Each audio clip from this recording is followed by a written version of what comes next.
I don't care to go, I'm home before it. It's just me, my radio, and misbehaving. Saving my love just for blue moon. You left me standing alone without a dream in my heart, without a love of my own. I said blue moon, she was the girl I'd waited for, but not the one I've been waiting for. She gone and left me alone.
And his entire orchestra, ladies and gentlemen. The rest of the group will be joining us later in the day. And on behalf of the organizers of this event, and I'm going to read all their names because there are so many of them. Larry Bragdon, Patty Brett, Maggie Dawes, Maria Kennedy, and Patty Burchard, and our photographer in the back, Stephanie Mohan. I'm sorry I wasn't talking loud enough. And the Fairfax artist in residence, whose name I can't read in my own writing, but I believe it's Chalio Deporte. Close. Well, as I said, we thought that Jay wasn't going to be with us here today, but actually he is. His brother Tony brought him, and he will now be deposited in the box over there to your left. So Jay has actually joined the party. And I would also like to thank a little more detail Maggie Dawes for planning this. Thank you, Maggie. Larry Bragman for using all his political muscle to secure the park this event, and making sure we have a digital copy of James Sterrett's original music, which will play later at some time during the show, which he wrote for the production here of Twelfth Night. And we'd like to thank Maria Kennedy and her husband Robert, who gave Jay such a wonderful place to live before he moved out into the valley. And as far as the COVID reality concerned here in Fairfax, it looks like we're not paying that much attention. So if you want to wear your mask, please do. And I'm assuming the rest of you are all vaccinated, as am I, and we are safe. I was going to introduce somebody who isn't here at the moment, so I'm not going to. You know, Jay was not an actual person. He was a wandering comedian group looking for its next gig. And anyone who spends his life in show business is exceptional, as is this music. And Jay was no exception. But to start off this afternoon, I would like to introduce Jay's brother, Tony Cimo, who will come up and say a few words about Jay, and you'll be able to see the family resemblance.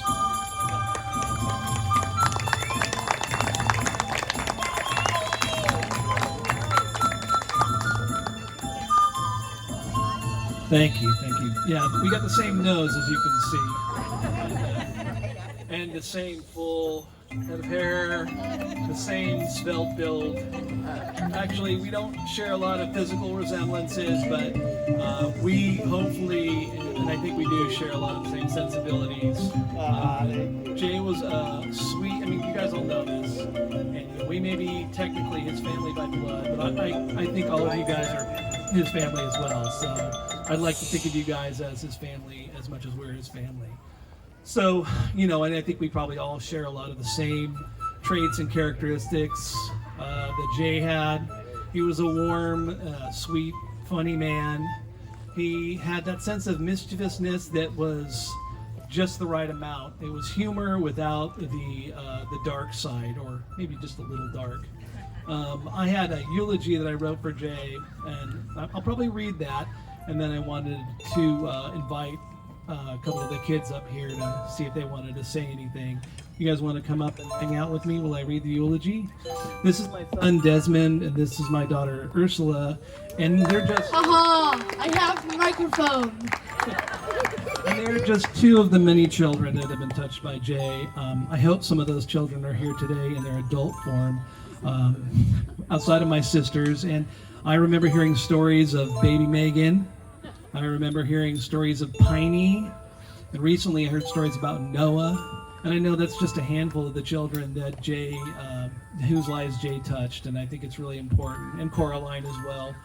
I know that Jay was a kid at heart. He had that sense of Peter Pan to him, and he just not only connected with adults, but with children so well, and he made it okay to be a kid, and that you didn't have to pretend to be an adult or something that you're not. And I hope he did that with all the adults here as well, because I know that I felt more like a kid around him than anybody else. So, but if you guys don't mind and indulge me, I'm gonna use this horrible device to just read the eulogy I wrote for him, because I don't think I can come up with anything better. It's beautiful. Tell me there's a plaque. Yeah, I know. I'm gonna try and read it off of this thing here, if it'll come up, and if not, I'll take a look at the plaque, because it's pretty much the same words. Why don't you grab me the plaque out of there? Hi, you'll get it. Not getting sick. Ursula, do you want to say anything? Do you have any fond memories of Uncle Jay? Anything you want to talk about? Okay. All right. Thank you, sir. All right. is for Jay, otherwise known as Joseph Allen Cimo, in case you want to know. And also, you guys probably don't know him as Cimo, but it is Cimo. All right. The curtain has drawn and the stage lights have gone out. The house lights have come on. Our protagonist and lead actor, Joseph Allen Cimo, aka Jay Cimo, has exited stage right to the great dressing room in the sky. In his final act, it took a great and mighty force of nature, a tree worthy of the Titans, to extinguish his light. His life was a performance for the ages, worthy of every award and plaudit ever conceived of. Jay was an amalgamation of Peter Pan and Don Quixote with a splash of Bert the Chimney Sweep. He was drawn from any number of Shakespearean characters, including Puck and Bottom. He was Punchinella and the Mad Hatter.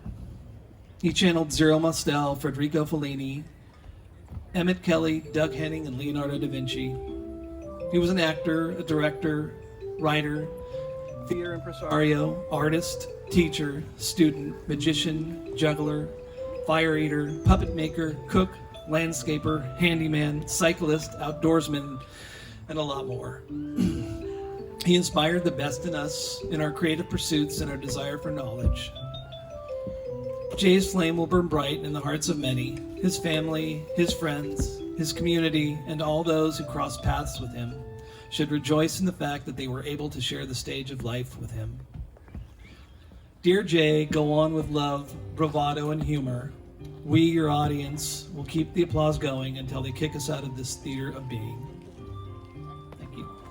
Thank you. Guys, do you want to share any memories?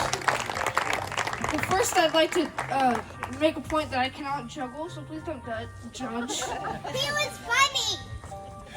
Yeah. Uncle Jay! Rebecca's the same, doesn't it? You know who needs a clown nose? The microphone. It's not gonna stay! All right. Rodney, thank you so much for that. Thank you, Rodney. And the microphone's back in. Ah, it's great to see the tradition lives on. I don't know if I mentioned that this music was written by James Starrett that we're listening to in the background here. James, take a bow. He's here somewhere. The next speaker, if he's here, is John Reed. There he is, right in the front with the clown nose. No wonder I didn't recognize him.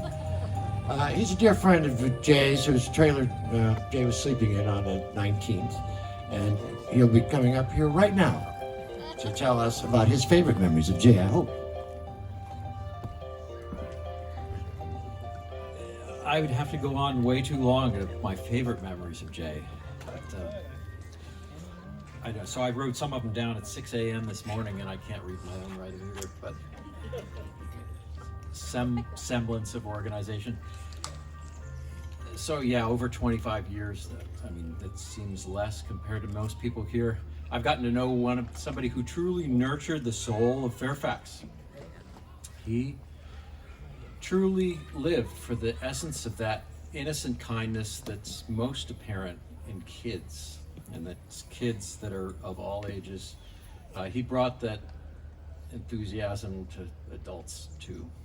The fact that all kids in this town really loved and knew Jay was due to the fact that he brought out a sense of outrageous fun that was infectious. Wasn't it? Yeah. He helped so many people physically, mentally, through humor, his acting skills, his directing skills, that over the decades, it's only natural that many people helped Jay too.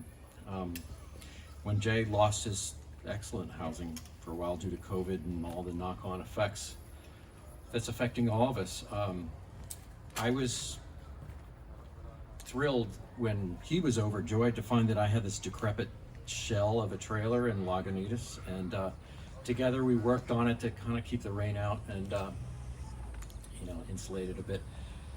And it was a joyful thing for him. He loved living there, and I was really privileged to have Jay in my life every day for the last couple months of his life, and I feel privileged especially in this time, to do that. So when this gargantuan tree that's 210 feet stood away from that, crushed the trailer, and unfortunately, Jay.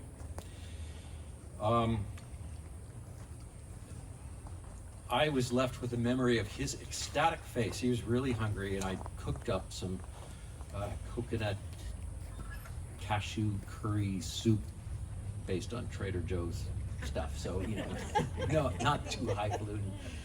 And then brought over a pot full of it, and just the look on his, Jay loved food, right? And just the look on his face, like, ooh, and he loved it, and I was hungry too. Oh, thank you. Did people hear that anyway? What? Production values, you know.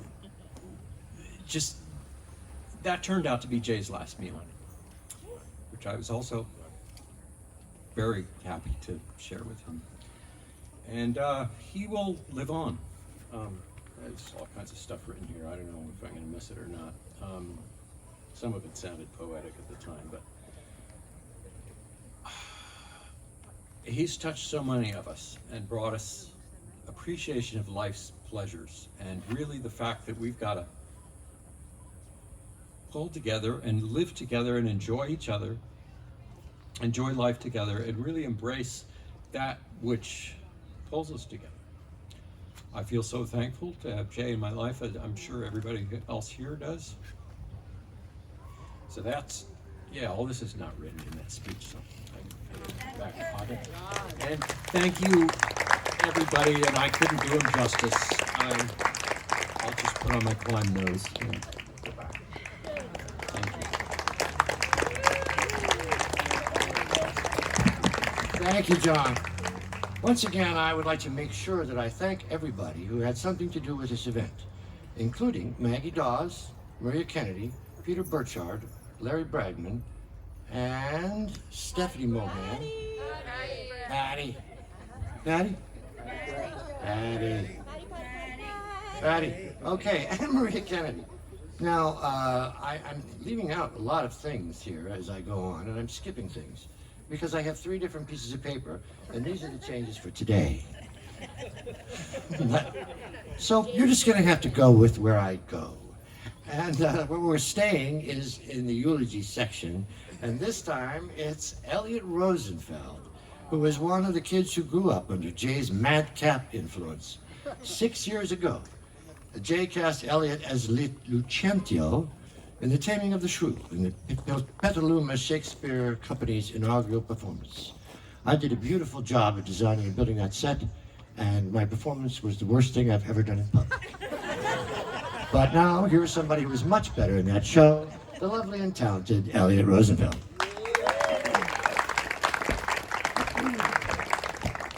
Hello, how's that? Can you hear me? So I tend to get very emotional in these kinds of things, so just a warning. We'll see how far I get. I'm gonna take a lot of breaths. We love you, Elliot.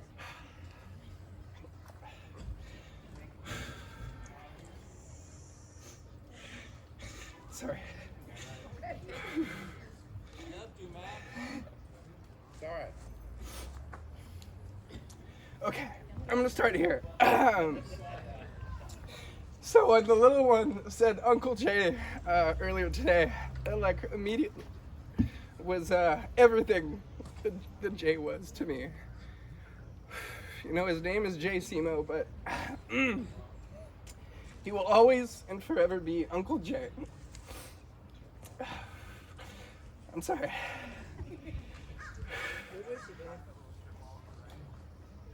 And I'm trying to speak for the countless generations of other children who have even grown up like me, somewhat, under his influence, under Uncle Jay. You know, there's dozens and dozens of people out there who, over decades, who have had an Uncle Jay, and I'm so grateful. And I think I'm calm enough to keep talking now. Thank you. So my first memory of Jay is him balancing giant ladder on his chin. He had a very, very remarkable chin. And I remember this. It was me, little Megan, my little sister, probably Sierra Frost, a couple other kids from town, Corwin Bell. And you know, he just embodied fun for everyone. And he always had the best ethics. You know, most people who play with kids this much, it's not a very good reputation, but Jay was the best for everyone. And I was lucky enough to have not only like this kid relationship with him, where I like looked up to him coming and playing tricks and putting on the nose and juggling anything around, regardless of size or shape or danger. But you know, I remember he took me and my mom and my sister to our first Renaissance fair. You know, he never had lots of means, but he was very generous with his knowledge and his experience. Sorry. And, you know, he was someone who bucked convention, but he showed us the right way to do that and taught us about just obscure and massive references of knowledge that were somehow relevant. I think my last conversation with him was a lengthy diatribe about Sir Francis Drake and the renaming of the high school, and how he was actually not a pirate, but a buccaneer funded by the Queen. So he just was always there to like not only like astound and entertain and delight, but he had so much knowledge. He was just kind of a classical torture genius, and it was a pleasure to get to see him for 30 years. One thing that I'm never gonna forget is his laugh. You know, he has a very like distinct kind of braying donkey-like laugh that was just really happy, and you couldn't like not laugh along with it. So I probably could share a lot more, but yeah, he definitely believed in all the kids in his life. I remember I was like, I don't know, 20 something, and he saw me on the street and I hadn't seen him in a couple of years, and he was like, I have a role for you. And I had never acted in anything. And he's like, you're gonna be great, you're my lead, or like whatever, one of those cast members. And I don't know why, but I decided to go for it. So I spent, 3 or 4 months doing a grueling Cimo production, which we all know is super dysfunctional, but really rewarding and really unique. So yeah, I remember, just agonizing over this trailer with Rodney, like he was just welding crap on that thing. That was amazing. But yeah, I mean, he believed in me and gave me the comfort to try something completely out of my comfort zone. Yeah, I'm just grateful that I was one of the many families he had a standing invitation to come and hang out and influence everyone else. So, thank you, Jay.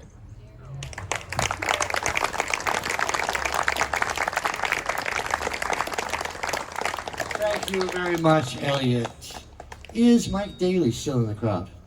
Yes. In 2006, Mike Daly helped me build this stage for Jay's wonderful production of To Kill a Mockingbird here in the park. If you were in it, raise your hand. Okay. All right. Well, don't you agree that was a fabulous show? Of course you do. I thought that was one of the best things Jay ever did. It was really wonderful. And Mike made it look good. Yeah, and his daughter, of course, was a scout in the show. And I know that Patty Brett, the late Reggie Hansen, and the late Bruce Bronson were in that show too, and they were all terrific. And now here's Mr. Daly.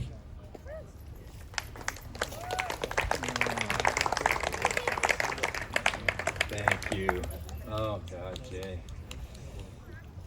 Okay, I wrote some stuff too. Ladies and jelly spoons of the United Plates of Asparagus, I come before you to stand behind you to tell you something I know nothing about. Next Thursday, the day after Friday, there will be a ladies' meeting for men only. Admission is free, you can pay at the door. There are plenty of seats, you can sit on the floor. Wear your best clothes if you haven't any, and if you can come, please stay home. So, yeah. So that's Jay. I mean, so I'm writing this stuff, and I'm just literally seeing Jay. I mean, he's laughing, he's falling, or he's not. He's just sitting there looking at. It's just as if he's really here. I mean, and that's not a spiritual thing. It's just like I can't even grasp the fact that he's gone. But and look at all this energy and the people that he's affected, and it's remarkable. So I was looking at his name, Jay Allen Cimo, right? J, AC, AC, alternating current, right? High energy. So there he is, right there. An American original. So he came into our lives when we met Nancy and the children right back there at the creek one day. He's playing and he's talking to them and he's doing stuff, and our daughter Greer is here right now, and he just charmed them all. Did all we met this incredible guy today. He was a little crazy, and then over time, and one day he's looking. He goes, "I'm going to do a play Mockingbird," and he goes, "You need to be scout." I'm like, what? Just come audition, And she never acted. Greer hadn't, and we go to the audition. She said she would, and little by little, Scout started to emerge, and then Marvin Glass, Marvin's right here. So Marvin was the director of the play. Amazing, got it all set up, going. Jay pacing in the background. I hate to say this, Marvin. He's pacing because he just can't not be involved. And he's like pulling his hair out, and finally he just took over. He couldn't help it. And Elliot referred to the mad, insane dysfunction and wondrous joy that comes from that. And we did. We put together an amazing thing here, and a couple of quick little stories of that. One was, I was back there with him right by the street there one night, and Greer was walking with Bruce Bronson, who's, rest in peace, he just died a few months ago. He was Atticus. And, Jay's thing, when he directed, he really never compliments. He doesn't go like, "Oh, that was just wonderful." That's, you just do it, and, you know if it's good or not if he doesn't like it. So he sees Greer, Scout, walking with Bruce across here, and she reached down and picked up some chips or something, and he just hits me like this. He goes, "You see that? She's Scout. She's finally Scout." That was a huge thing. So I played Heck Tate in the play, and there's a mad dog scene with a gun. So Heck comes in with this rifle, and he's going to take the shot, and then he hands it to Atticus. Well, anyway, I'm waiting in the wings right there for my time. It's 5 minutes, and a cop car drives up right there. I'm standing right back by the street. I've got my gun ready. We've been rehearsing the whole thing, and this is live. This is the play now, and it's got blanks in it. And the cops go, "What are you doing with that gun?" I said, "Well, I'm in the play. I'm on in 5 minutes." They go, "Where's your permit?" I said, "Well, I don't have the permit. I'm sure it's all clear that, blah, blah, blah." No. And so then Larry comes out, Larry Bragman, everybody's out there trying to talk this cop out of it. They have none of it. Jay's listening, he goes, "Just go through with it. Just make the motion." So we walk on stage, and I hand, the kids, you hand the gun to Atticus, and, Jim and Scout are like, "Oh my God, their dad can shoot a gun." And he takes the gun, he points it like this, and he just makes this move, and there's this crack. Right? Just another gunshot, crack. And Jay's off stage there. He'd taken a piece of plywood and a 1x4, a stage. He knew all stagecraft, and he just took his foot on it, and slap, bam. Picked it up again, slap, bam. It's better than the original gunshots, and that's all we used. Anyway, he was infused with theater, and in every way, just like Elliot said, he would just see somebody on the street, and he'd go, "Oh, I got it." And he put you're already in the costume, you got it all. You had no idea you were going to be that thing, and he would work you right up to it. And I don't know what else to say about him, but this thing open up here. So, so I was looking up, so, the way he died is, unique, let's just say. So in the Greek tragedy tradition, they had some pretty strange deaths. So one guy, Heraclitus, he's the one that said no one steps in the same stream twice, meaning that life moves on, same water. He suffered from dropsy, which is unbearable pain and swelling. So he covered himself in manure and went and laid in the field. And then he dried out, and he got so crusted that he couldn't get out of it, and wild dogs came and ate him. So that's one. Draco, who's set rules for his town, stealing cabbages should be punished by death, right? So that's where draconian came from. But he was really loved by his people for some reason, and so they showed their appreciation for celebrity by taking their clothes off and throwing them at somebody. So they threw so many clothes on, they buried him, and he suffocated. And then Aeschylus, he had a prophecy that foretold that his death was by something falling on him. So he didn't want to go near any buildings, so he stayed out in the middle of a field, and an eagle flew over and dropped a tortoise and hit him on the head. So, you know, Jay joins the pantheon of great Greek tragedies at this point. So, and this was a little word thing, I thought. So life is transitory. We think that Jay transitioned, as uncommon as his transference was. It wasn't transatlantic. Jay was a transplant from LA. Yeah, there was an occasional transgression, transfiguring his natural, translucent personality into, well, thankfully, it was transient. And then transportation. Jay used the three B's: bag, bus, and bicycle. And of course, the children. With them, he was transfixing and transcendent. They gave it to each other. Such a gift. When the end came with Jay, you know, was it a transcendental tryst with a transpirational twist? Did he transmogrify, which is to say, transform into in a surprising or magical manner? I actually think Jay just crawled through the transom. Anyway, wonderful man.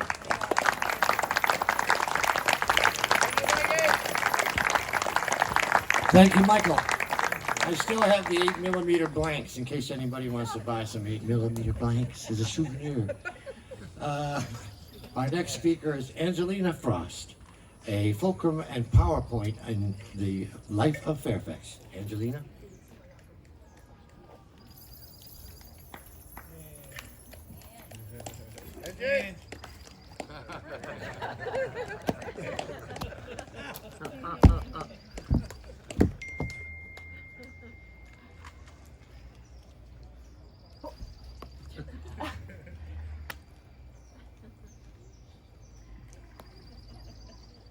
These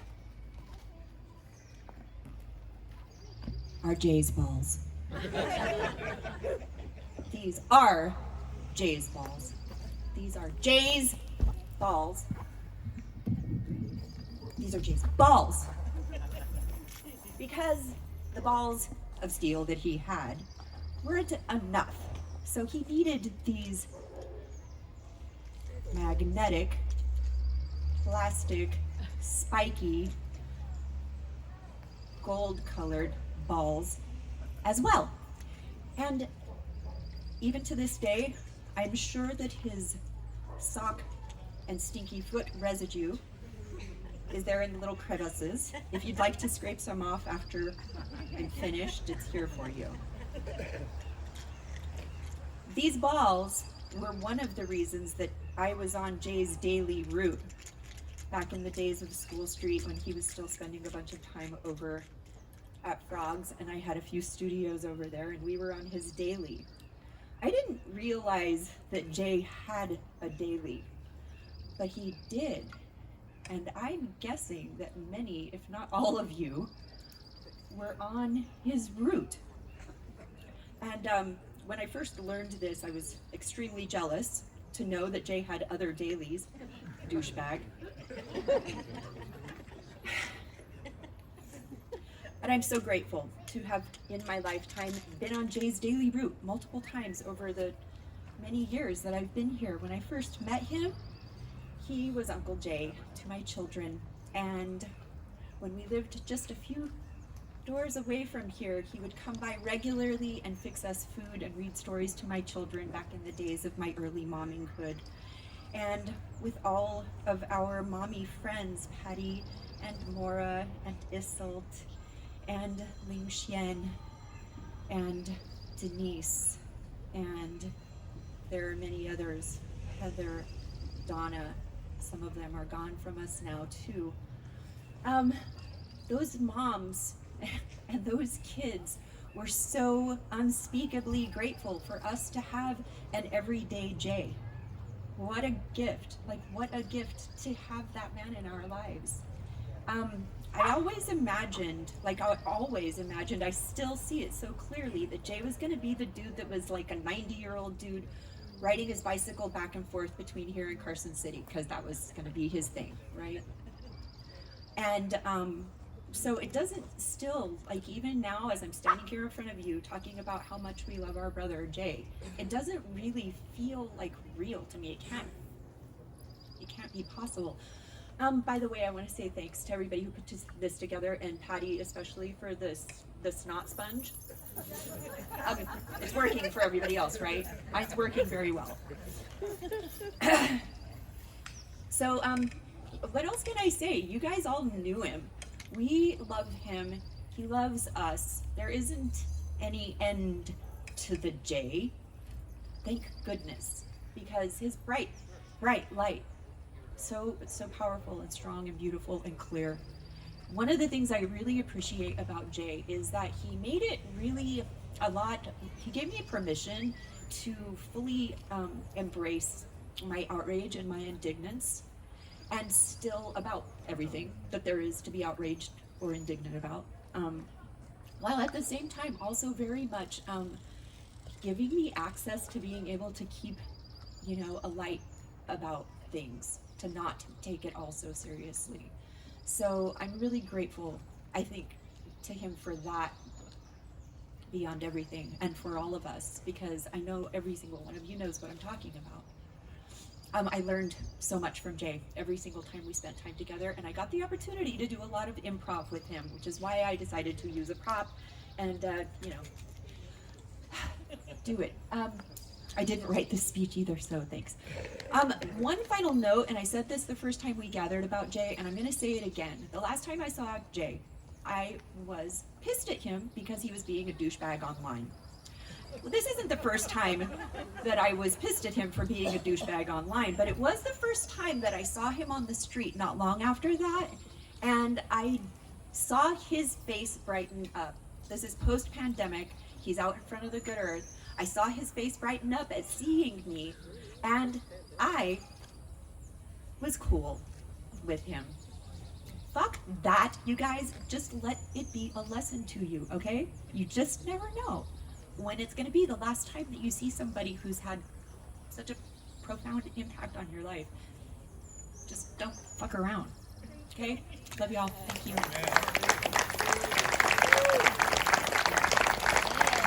Thank you, Angelina, for keeping it clean here in the park. Is English Andrew here? No, nobody knows his last name. He's not here, so that's too bad. Well, what? That's English Andrew? Come on up, English Andrew. While English Andrew's working his way to the stage, I have a little housekeeping note or two. The bathroom is now open in the women's club over here on this side of the stage. And on that side of the stage, Stephen Abernathy of the Mullahs of the Renaissance Fair, how many Renfair people are there? Raise your hand. Has brought Jay's favorite drink, iced chai, and a few crepes that may not last very long. So avail yourself of those. And now, English Andrew, whose last name is Newell. Newell, he claims. Yeah. Hello, everybody. What an amazing turnout.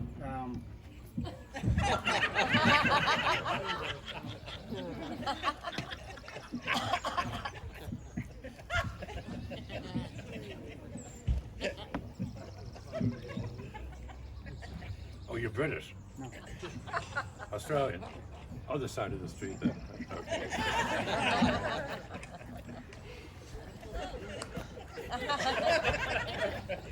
I really did think that was Jay's brother, so I'm sorry to his brother, Rosie. Yeah, sorry, So, my first thoughts I had were seeing all these people and hearing stories, how much I didn't know about Jay. And I've known him for 18 years. He actually lived next door to me, and he was renting from my other great friend Marvin, who's sitting there. And the time I met Jay, he was renting a room, he had a mattress on the floor, he had his laptop, and he was very happy. He was working on the script. And the script was Cleopatra, but he was studying Persian history at the time, and how the dress code and the food that was being shared. But he was also studying a bit of Chaucer, because he found a book in the library which covered an area which I didn't know about. And then as I began talking to him, I found out so much about his incredible mind, which was he was interested in everything, and everything to do with theatre and film. And he shamed me because he would talk to me about Macbeth and other Shakespearean plays and Chaucer and Webster, expecting me to know every line of every verse of every play, and I didn't. So I would listen to him and I'd smile, and he'd throw out a quote and I'd go, yeah, and praying for him not to say, and now it's your turn, because invariably I wouldn't know it. But it was his gift, was he just knew so much about theatre and film. And as everyone has said for me, his generosity in that, and his love of wanting to get people out to make productions, to do things. Incredible history. I mean, he was a friend of Robin Williams when he was doing comedy. They were at the Mayflower doing extraordinary pieces of theatre and comedy. And the stories would go on, and sure all of you will be able to fill me in even more as this afternoon goes on as to who this person was. I felt listening to this, you know how you hear of a great actor or director or whoever, and you kind of go, wow, I'm going to read a little bit more about that person. For example, if you're going to then meet that person. I wish that about Jay. I wish I'd heard all your stories, and then I could have met him for the first time in that room while he was sitting on that little mattress with his laptop there, because I'd have gone, oh wow, I better listen to everything that he says, because this guy's extraordinary. I wish he had had a producer or something like that to take care of the background of everything that he needed to do and just finance him and say, go and do these things, because so much of his energy, as I recall, was trying to get things made. And it never went away. He was always there, hoping to come up with new ideas, hoping to get more people together. But it was an extraordinary gift that he had. And you hear the stories about children that he'd pull in to be part of his productions. And I've seen a fair few Shakespearean productions in my time, but Midsummer Night's Dream here was the most extraordinary production I'd ever seen. I can remember sitting, was it over there? I forget now. And watching the production, and I'm thinking, Fairfax production, this is going to be fun. And as it just developed, I was in awe of it. And then I could just feel myself smiling all the time with the beauty of this production. And then once one scene was over, we'd walk over to there, to the next scene. And we'd carry on. You sit down amongst the redwoods. What an extraordinary memory I have. And one of the most extraordinary productions I'd ever seen, because it was from the heart and it was genuine. And his gift was, it wasn't about him. It was about the great talents that are out there who'd written these things, who created things. And he could bring it to all of you. And he do that. So, as I say, I'm learning so much about Jay Cimo. I also have Cimo till today. And I regret not knowing so much more about him, but I'm so lucky that he was part of my life, and we had conversations and beers and talked about things. Sometimes I was way under my head, everything that he knew, but he was an extraordinary person. And thank you to all of you, and this is extraordinary turnout, and just tells you what sort of person he was, an amazing person. Thank you. So who knew English Andrew was an Aussie? We have a surprise guest. Jay's lovely sister is going to come up here now, Paula, and say a few words. Come on up, Paula. Paula Cimo.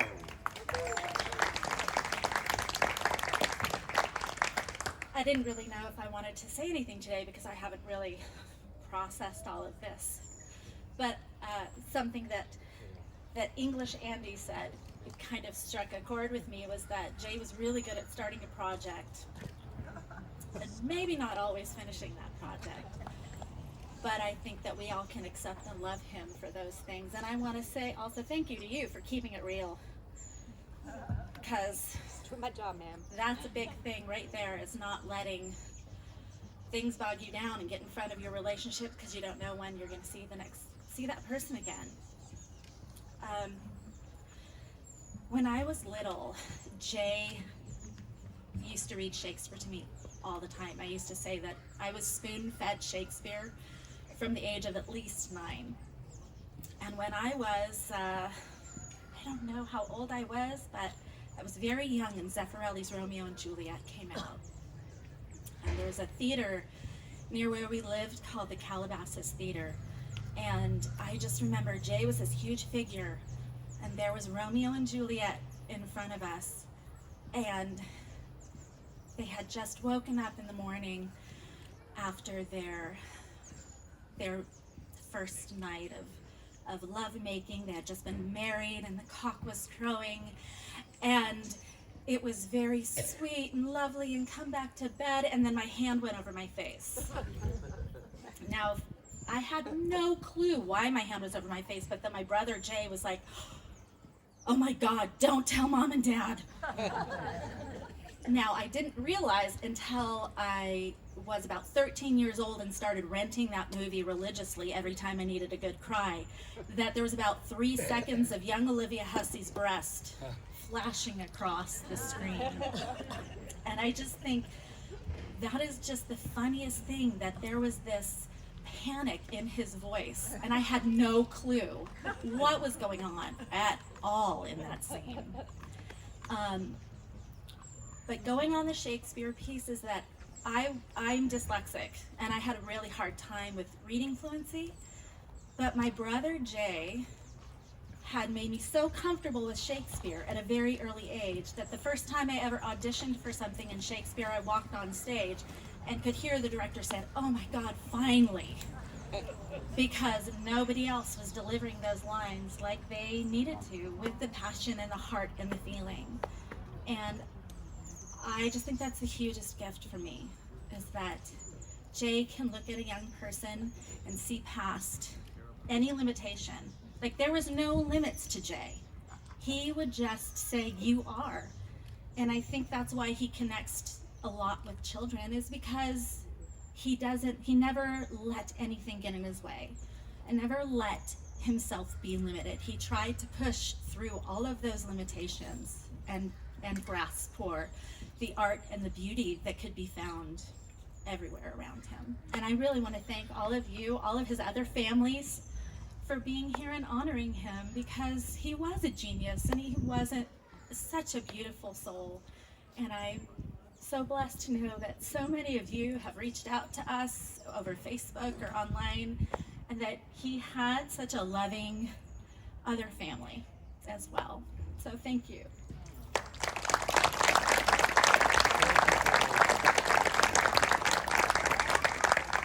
Behind me here in the Redwoods is a slideshow put together by Stephanie Mohan. Did I get that right? And feel free to walk back there and look at it. For our final speaker of this section, somebody I last worked with 30 years ago in the mountain play. I played the Cowardly Lion. Perhaps you recognize Fairfax's own Wicked Witch of the West, Jessica Powell. Excuse me, you're a little girl.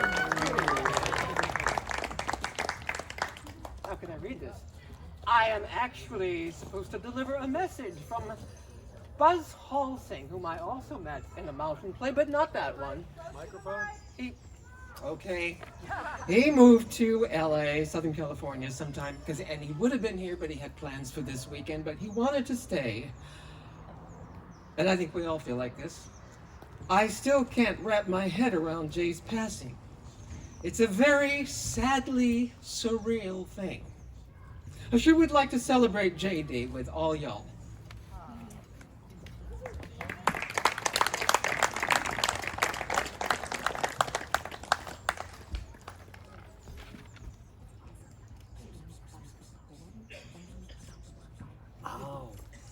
And also, there is a poem, and there are mandalas over here to my right, in the back over here.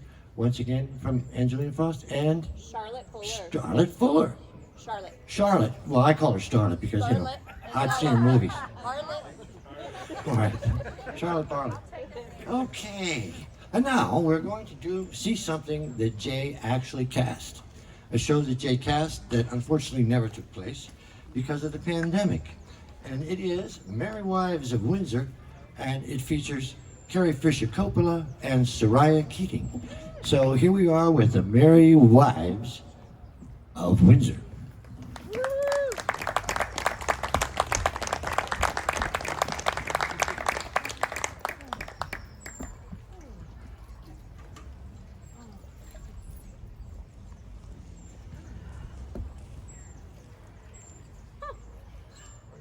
What?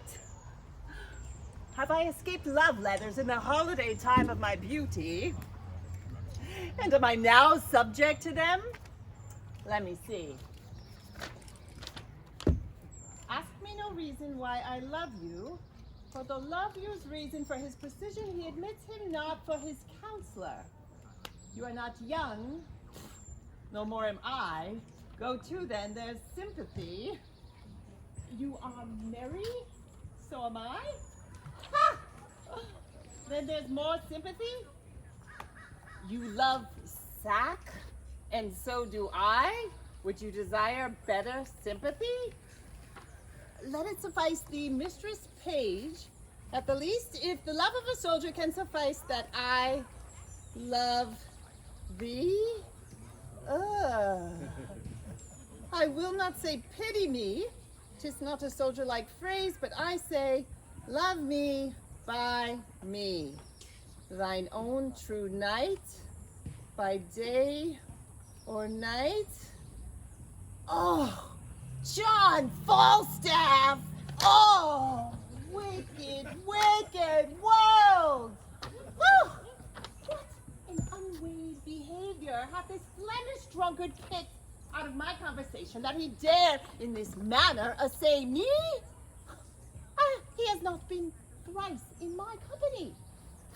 I was then frugal in my mirth. Heaven, forgive me! Oh, how shall I be revenged on him? For revenge I will be, just as sure as his guts are made of puddings. Oh, oh, oh, oh, Mistress Page! Trust me, I was coming to your house. Oh, trust me, I was coming to you. Oh, you look very ill. Nay, I never believe that. I must show to the contrary. Oh, faith, but you do, in my mind. Well, I do then. Yet I say I could show you to the contrary. Oh, mistress, give me some counsel. Oh, huh? What's the matter, woman? Oh, woman, were it not for one trifling respect, I could come to such honor. Aw, hang the trifles, take the honor. What is it? If I would. Dispense with trifles, what is it? Oh. Oh, if I would but go to hell. For an eternal moment or so, I could be knighted. Ah, what? Thou liest, Sir Alice Ford. These knights will act, and therefore do not alter thy article of thy gentry. Oh, we burn daylight. Here, read. Perceive how I might be knighted. Oh, I shall think the worse of fat men, as long as I have an eye to make difference of men's liking. Yet he would not swear, praised women's modesty, and gave such orderly and well-behaved reproof to all uncomeliness, that I would have sworn his disposition would have gone to the truth of his word. But they do no more add here and keep place together than the 100 psalms to the tune of Greensleeves. What tempest I trow through this whale with so many tons of oil in his belly ashore at Windsor. How shall I be revenged on him? I hope the best way were to entertain him with hope, till the wicked fire of lust have melted him in his own grease. Did you ever hear the like? Oh, yes, letter for letter, but that the name of Page and Ford differs to thy great comfort in this mystery of ill opinions. Here is the twin brother of thy letter. Look. Let thine inherit first, for I protest mine never shall. Look, I warrant he hath made 1,000 of these letters, all written with blank spaces with different names, and these are of the second edition. Why, these are the very same, the very hand, the very words. What doth he think of us? Oh, nay, I know not. It makes me almost ready to wrangle with mine own honesty. I'll entertain myself like one I'm not acquainted with. For unless, for sure, he sees some strain in me that I see not in myself, he would never have boarded me with such fury. Boarding, call you it. I shall be sure to keep him above deck. Oh, so will I. Ha! For if he ever come under my hatches, I will never to see again. Let's be revenged on him. Let's appoint him to a meeting, show him a degree of comfort to his suit, lead him on with a fine, baited delay till he hath pawned his horses to mine host of the garter. Nay, I shall consent to act any villainy against him that may not sully the chariness of our honesty. That my husband saw this letter. It would give eternal food to his jealousy. Oh, look! There your husband comes! And my good man, too. He's as far from jealousy as I am from giving him cause. Let's consult together against this greasy nut.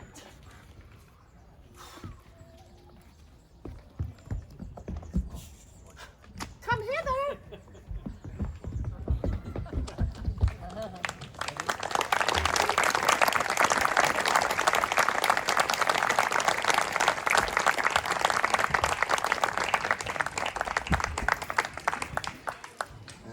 Kyle Alden, is this on?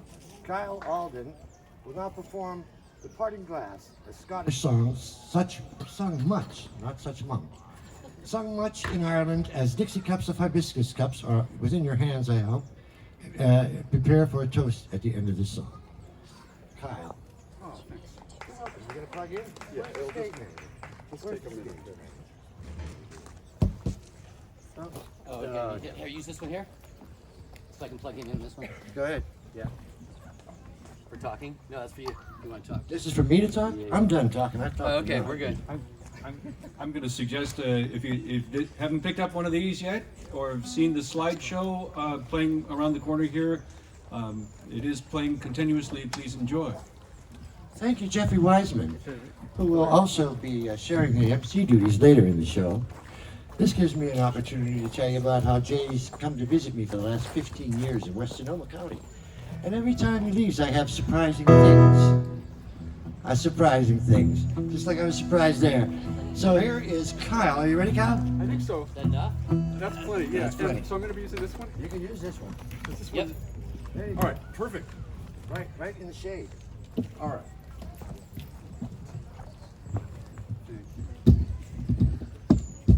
Oh boy.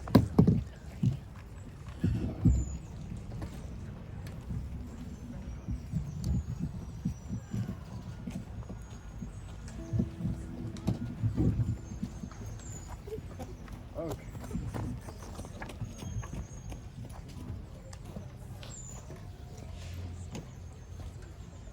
So this is a song in the Scottish and Irish tradition that usually comes at the end of an evening of song and poetry and stories in a community, in small communities throughout Ireland and Scotland.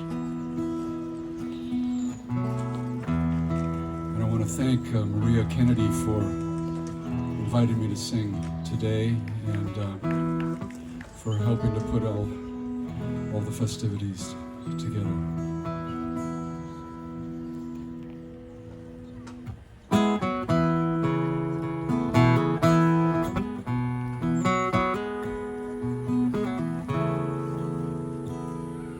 Oh, of all the money that e'er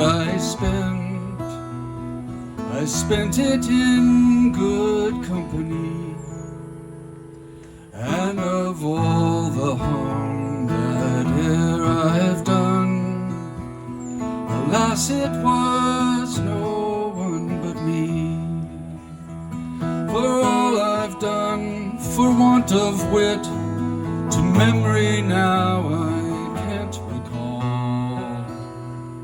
So fill to me the parting glass. Good night and joy be with you all. Oh, if I had money enough to spend and leisure time to sit a while, there is a fair maid in this town, and she surely has my heart beguiled. Her lips. I own she has my heart enthralled. So fill to me the parting glass. Good night and joy be with you all.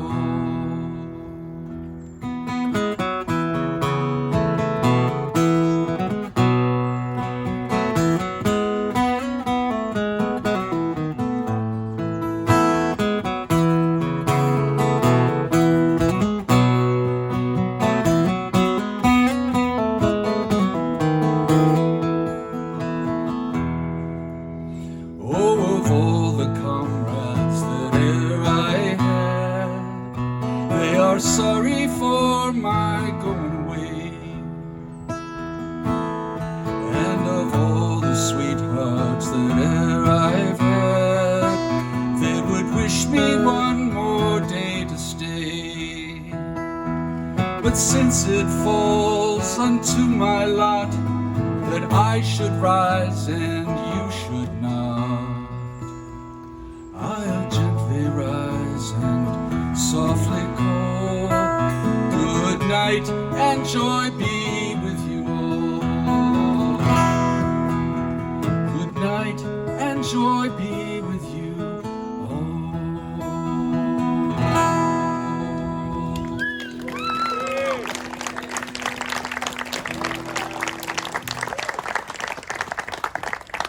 Thank you, Kyle.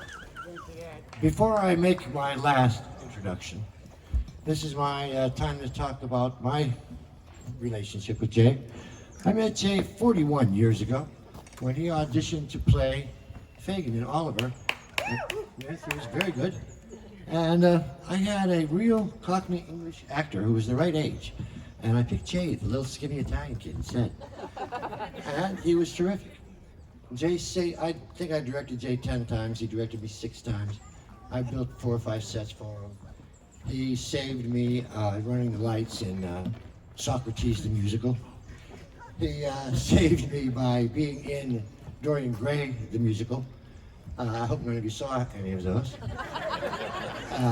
And he did wonderful jobs. Everybody has said when Jay would take on a huge project, you would know there was going to be a crash and burn somewhere along the way, but then somehow he'd pull it off.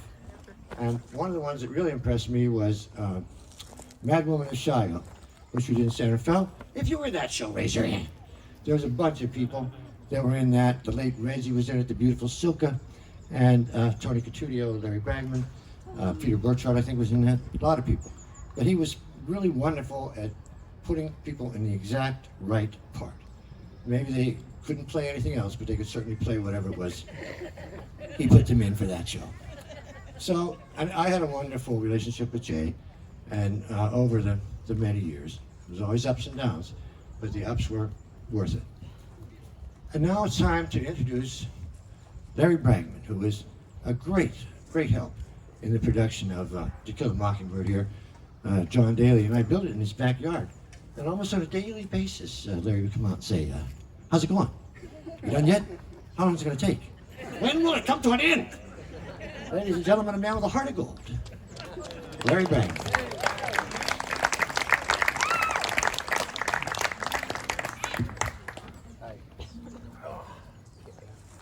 Well, I'm gonna offer a toast, but before I do, I want to offer a few memories of our friend Jay. Okay. I met Jay at the turn of the century. This was during the Cafe Espresso phase of our community gathering places. In February of 2002, my dad died. I had to go home to Wisconsin, and Jay came to house and dog sit for me. This was February of 2002. That lasted until August of 2004. But during that time, we turned a neglected weed patch into a terraced low-water garden. This is up on Oak Road. Next came the book beat era. Is Gary here? Fairfax was changing, and so were we. Jay directed 2 extraordinary productions of Midsummer Night's Dream, wrote me in as a producer, typecast me in the small but indispensable part as Philostrate. And Jay wandered back to my new place on Hickory Road and helped plant a small orchard of fruit trees, which is still producing to this day.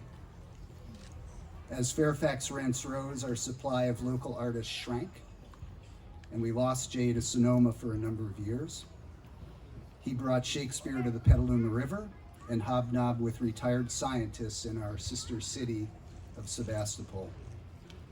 In the meantime, bookish Bookbeat morphed into Gestalt House, and eventually Jay returned and reconnected with many of us. His wit and wisdom was undiminished, and he seemed to have acquired some stability in spite of the artistic adversity his integrity, his fierce integrity caused. Jay's intellect stretched from ancient Queen Zenobia of Assyria to Rocky J. Squirrel, Clutch Cargo, Johnny Quest, and a host of other obscure 60s and 70s cartoon characters and voices. And Jay not only knew the characters, he knew the name of their cartoon dogs. Jay also had a very keen eye for politics, from the local to the international. He called numerous members of the Fairfax Town Council friends, including Lou Tremaine, Frank Egger, of course John Reed, and me. And he actually expanded to Ford Green from San Anselmo too. His friendship with us was always seasoned with drops of wit, and he routinely referred to the Fairfax Council as the town's scoundrels for our many foibles. Much of the money he raised in theater productions in this park went to support worthy causes, ranging from the groundbreaking Minds to Vines NGO, which was working to restore agriculture in war-torn Afghanistan, and this is back in 2003. So his vision of, this grand vision of his really was amazing. And the proceeds of the next play, just to give you an idea of the breadth of his empathy, went to the support of a local youth who'd fallen on very hard times. And we would drop the funds to her as needed, probably for the next 2 or 3 years to keep her going. That was Jay. More recently, he became a relentless critic of President Drumpf, as he used to call him. And he probably saved Sir Francis Drake's name on the boulevard through his scholarly Facebook explanation of Drake's importance to Elizabethan England. Through the years, this was all leavened by an ever-expanding repertoire of jokes, gags, and intellectual pursuits.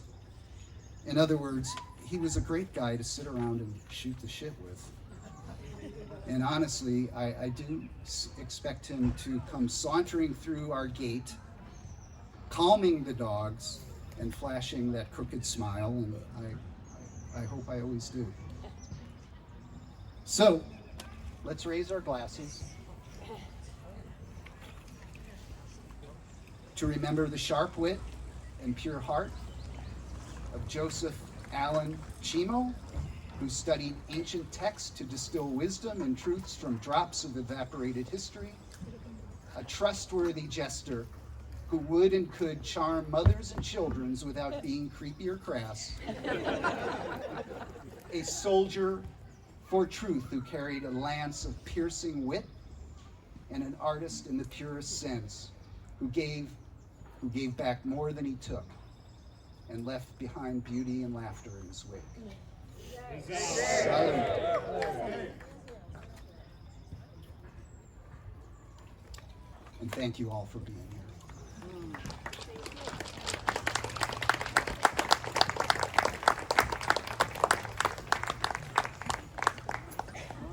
Thank you, Larry. I'm Jeffrey, and we're going to keep the stories coming. I myself, I think I first met Jay in 1974.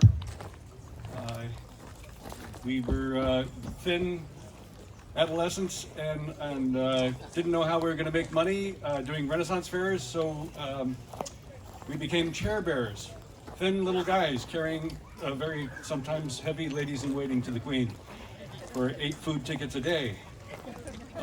Those gypsy stories are going to come a little more as we get into the second half. Please let me encourage you, if you need to stretch, get out of the sun, move around, but the stories are going to keep coming. Can we bring up Tony Couturier?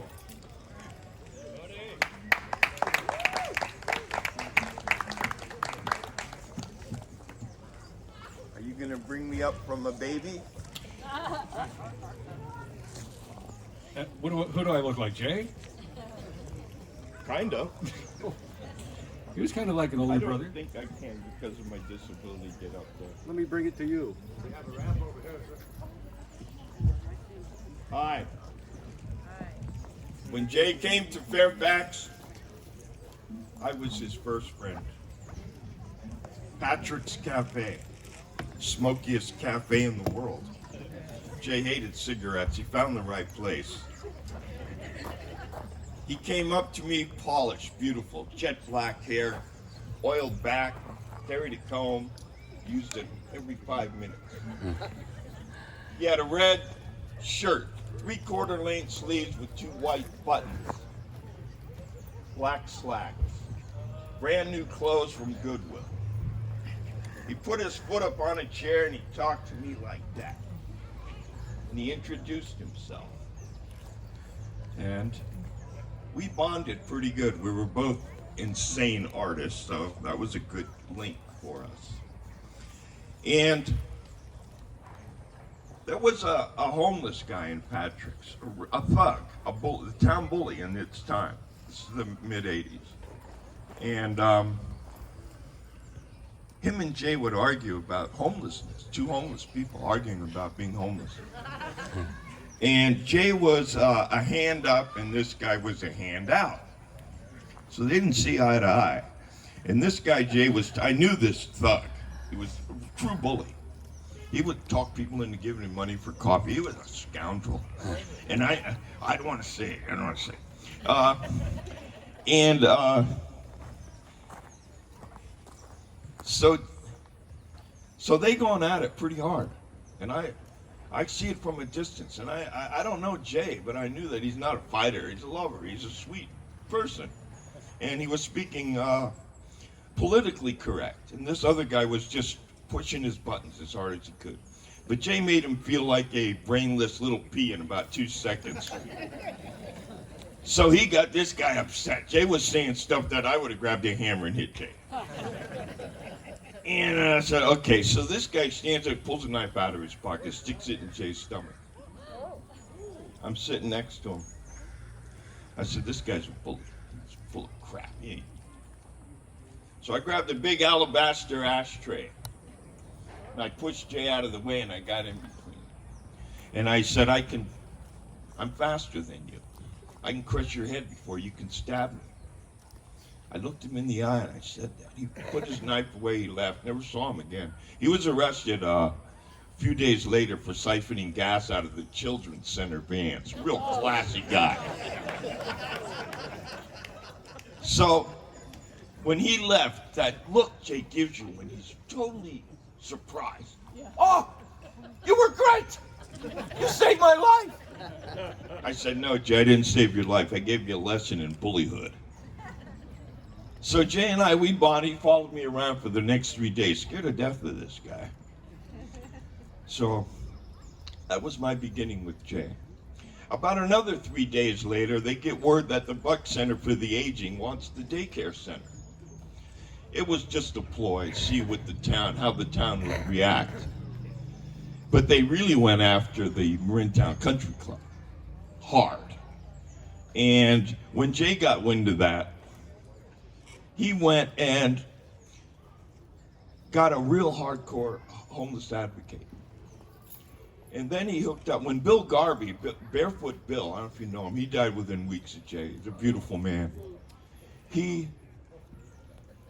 and Jay set up a home base in Patrick's Cafe.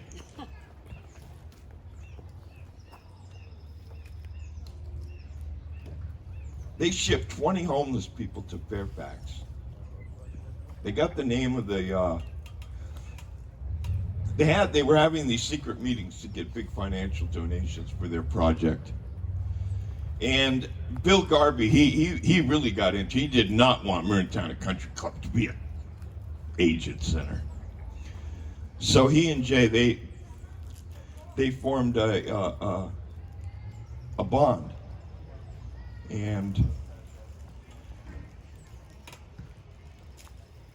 they used they got the address of these people, and their home base was in Larkspur Landing. So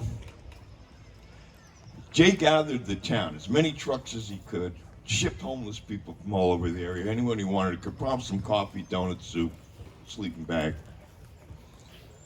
So that night we went out to the landing to protest the Center for the Aged. Trucks showed up, soup, hot coffee, donuts, sandwiches. It became a circus. It was just covered in. It became a little tiny city, Larkspur Landing. So the Twin Cities police show up, the sheriffs, the highway patrol, anything law, and they took over this little area. They wanted to just put us in cars, ship us out of there. But it was legal what we were doing. And they says that you have to stay on the sidewalk. You can't go in the street or we will arrest you. And the only restroom is across the street at that bar. We will allow you to cross the street to use the restroom. To make a long story short, the guy in the bar wouldn't allow us to use his bathroom. And he ended up losing his bar. It made the IJ, it made a local Chronicle, it made all the news. Lou Tremaine was writing about it. Thank you, Lou. Lou was the early voice of Jay. That was Jay's first public voice, was through the fax. And so I just let you know that that story. And he saved the Marin Country Club from the Center for the Aged. When Jay came to Fairfax, he didn't come alone. He brought the elephants, the dancing bears, the jugglers, the Lawenda brothers. He was so artistic and pure. Fellini, his favorite subject. Amicor, his favorite movie. Just a wonderful man, too. I'm a painter, an artist, and I knew a lot of people in Fairfax. But nobody ever knocked on my door and says, Tony, can I see your artwork? They would come and visit me, have coffee. I'd have a fresh painting on my easel. They didn't say, oh, you just did that. That's beautiful. I love it. Never heard nothing of that. It was like I was an artist, but I didn't exist as one. But when Jay came over, he made me feel art. It was art against art, art for art's sake. And we had some of the most memorable conversations concerning art. And he was a beautiful person. I'm gonna miss him. I think we'll all miss him. There's a little bit of Jay in all of us, and there's a lot of us in Jay. I'm grateful to have known that man. He was a beautiful artist. Jay Angelino da Vinci Cimo.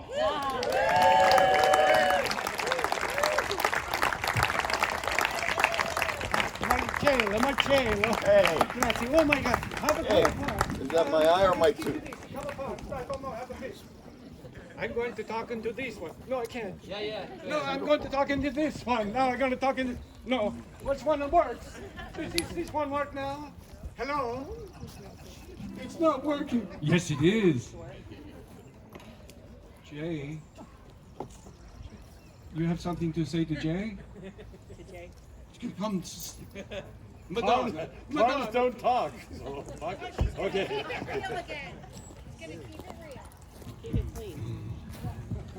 You guys, test, thank you. Hi, this is just a real quick thing that I wished I'd said when I was up here earlier, but I'm going to say it now because it's really important. We've been coming together super regularly lately, you may have noticed, for a bunch of dying people, right?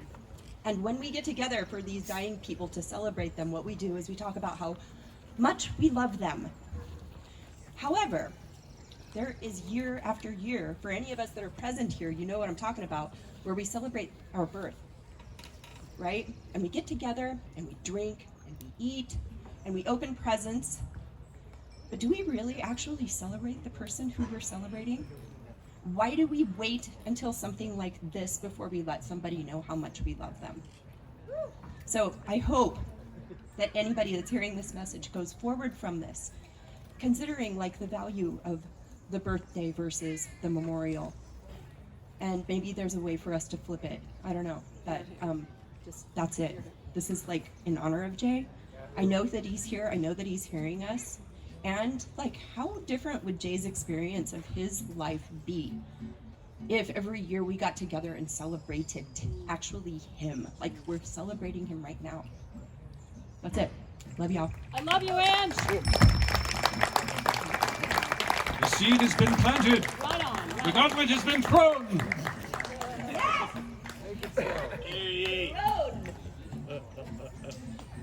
As I was saying, in 1974, Jay recruited me for a little show called The Bastinado, which was a recreation of history. He loved history.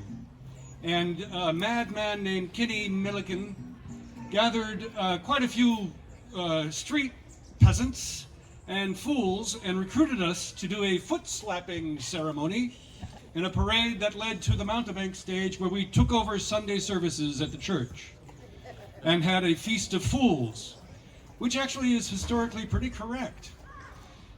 Being 14, 15 years old, it was a nice opportunity for me to drink wine and cover myself in whipped cream. As my wife will attest, is something I love doing. The show was off the wall, led by an amazing, phenomenal fool who also was the cookie man, I believe, at Fair for many years. And for his sermon, he would roll the dice. And then go holy, holy, holy, etc. And we would all self-flatulate, etc., or whatever. And the show was remarkable, and it was somewhat historically accurate. It was so accurate, it offended so many religious people that Phyllis Pedersen had to pull the plug on the show. Thank you, Jay.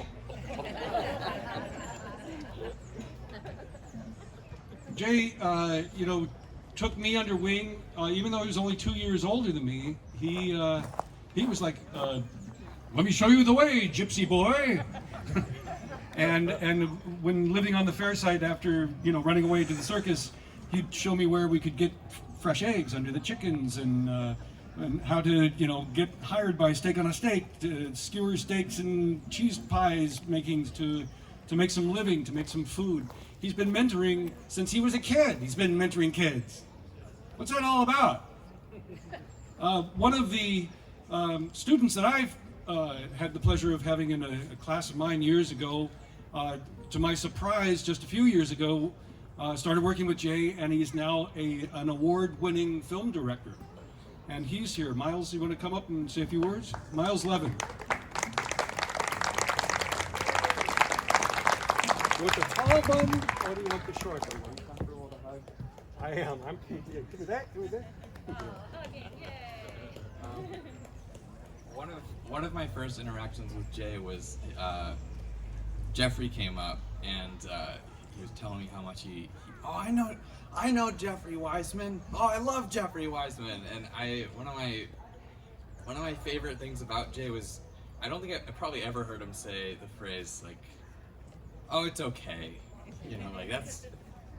it's fine, like everything was always effing great, oh, it's great, or there was never anyone who was like oh yeah, I guess they're reasonably talented. Like he would talk about his actors, and say, oh, they're a genius. And I loved that. And he always someone said he gave more than he ever asked for. And I always noticed that Jay, at least in my experience, he'd only ask when he really, really needed it. And the rest of his time was all about giving and all about his community, and it's his whole world.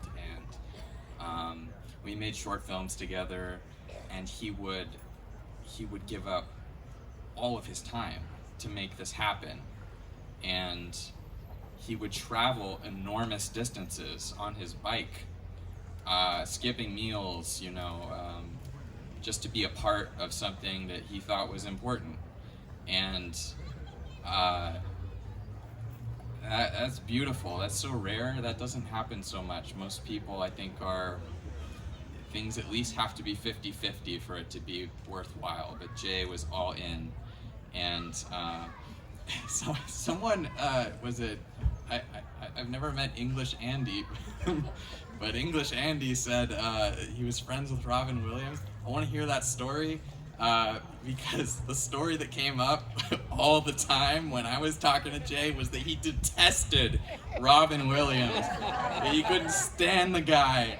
And I guess it was, you know, they were probably both much younger. It was probably not the Robin Williams we come to know and love, but the story that I got over and over and over again was that he was doing improv with Robin Williams.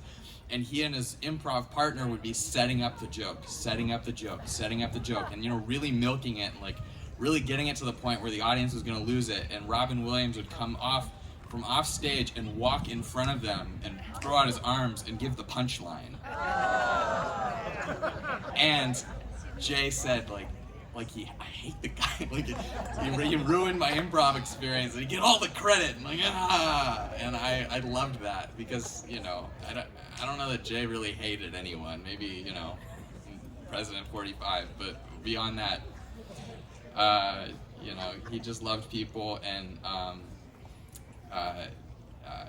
guess Tony's kids came up all the time. And I guess they would have been much younger at the time, but I heard left and right, Uncle Jay, and that was like, he just, so much color in his face.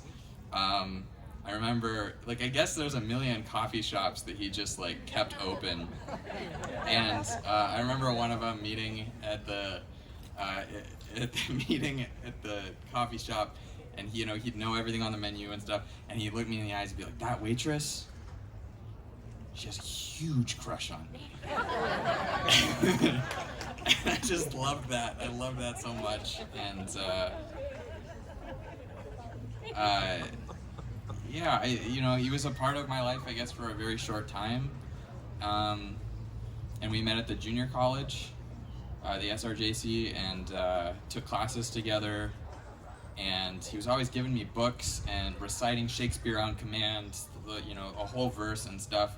And I just kept saying, hey man, like, that's amazing, but I don't understand any of what you just said. Like, I don't get Shakespeare at all. Like, I guess it's beautiful, but wow. And he would quote Fellini, and he would quote, like, all these things everybody's saying, just left and right all the time. Just his mind going a mile a minute, just incredibly intelligent, and just always smiles, you know. Always smiles. He would get very stressed during, like, putting projects together and stuff, and get frustrated, and, you know, he did not like to be let down like anyone, and you know, no one wanted to let Jay down, but just a really special experience, and I'm really glad that, although it was for a short time, I got to be a part of it, and I know you guys all feel the same way, so.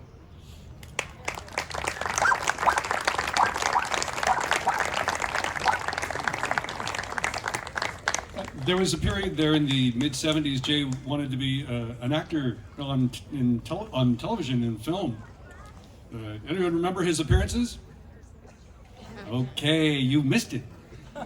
While we were living on the fair site, various productions such as the wonderful classic Billy Jack Goes to Washington and the Mary Tyler Moore special Mary's Nightmare, I think it's called. I think if you look very closely, you're going to find Jay in there. How many remember those shoots? Then? Okay, forget about it. Oh, you did? You did? Oh, so I'm validated. Marcellus, who was on security, this beautiful African-American man with these dreadlocks, who Jay said he had never seen dreadlocks before meeting Marcellus, and it had to be explained to him what his hair was all about. Became very good friends. We were living on Fairside. Marcellus, Jay, and I would go to Wizen's little coffee shop there at the Agura Southern Fair site for breakfast before I'd hitchhiked to Santa Monica, where I was going my senior year of high school. And as we were getting to our seats, I was like, Johnny Cash is sitting over the. Excuse me, Mr. Excuse me, Mr. Cash. I just want to thank you for all the wonderful music. Well, thank you very much. What's your name? Jeffrey. He says, well, sit down and have breakfast with me, Jeffrey. I was like, but I'm here with my friends. Bring them over. So I grabbed Jay and Marcellus, and we had breakfast with Johnny Cash, who just happens to be there in town for his daughter's graduation in Agora, or the next town over. And so it was really lovely. As I was leaving to go hitchhike to school, Marcellus and Jay were getting ready to show Johnny a tour of the fair side. I was so jealous. But I got back at him. About, 20 some odd years later, I'm backstage at the Country Music Awards, helping escort some of the nominees and award winners out in character work I did for Universal. And there's Johnny with June. And I wait till Johnny's kind of quiet in the corner. And I go, Mr. Cash, my name is Jeffrey Weissman. We met at Wizen's 1975, I think it was. And he goes, oh, I remember you, Jeffrey. I was like, really? And what do you think of Highway 101 and Kathy Mattea and George Strait and Clint Black? Well, I don't know how many of them ever dug a ditch or spent time in jail, but I reckon they're all right. So I got Jay back. I said, he remembered me. I didn't ask about you. Anyway, so moving north, I run into Jay up here. He's moved north with the fair like I have, us gypsies. And he's like, oh, you've got talent. I saw you getting a crowd for the fire eater whose mustache burned off in the breeze one day. I was like, yeah. He says, well, you're going to get a crowd for me. We're going to go work. We're going to busk Union Square. So Jay and I don't know what I'm doing. He says, just learn these lines. An amazing amusement, an amusing amazement. He's performed in front of the crowned heads of Europe, the figureheads of state, and the potheads of Haight-Ashbury. I said, I can't learn that. Oh, wait, I did. And we worked 8+ hours at Union Square, and man, we cleaned up. We made $18. And then we split it. Could I ask Mr. Louis Nuyens to join me up here, please? Louis Lua. Baby, do you want to bring all the mechanicals up, or you want to speak first? You want to bring the mechanicals? Let's bring David. Yeah. Okay, so we need David and Elliot and Larry. And what am I doing in this? You guys put me in this? Okay. Okay. I'm in it. Do we want microphone? I don't. Jay was. Please indulge us now as we attempt the rude mechanicals scene.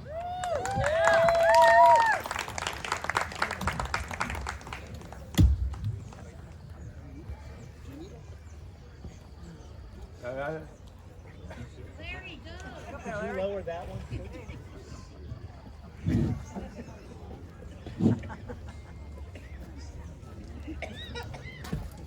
Then there is another thing.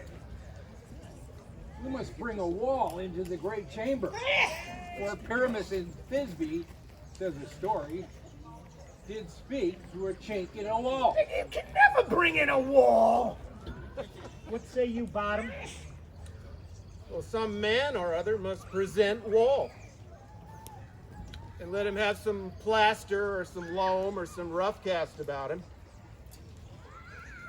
to signify wall. And let him hold his fingers thus, and through that cranny shall Pyramus and Thisbe whisper. If that be so, then all is well. Come, sit down, every mother, son, and rehearse your right.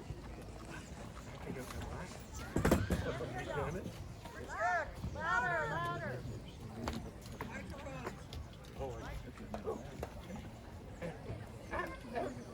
What do we do? Yeah. Is that hit him? Come on.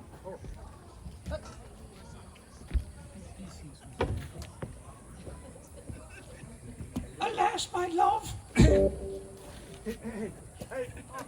don't have the script, so I'm counting on you to carry this.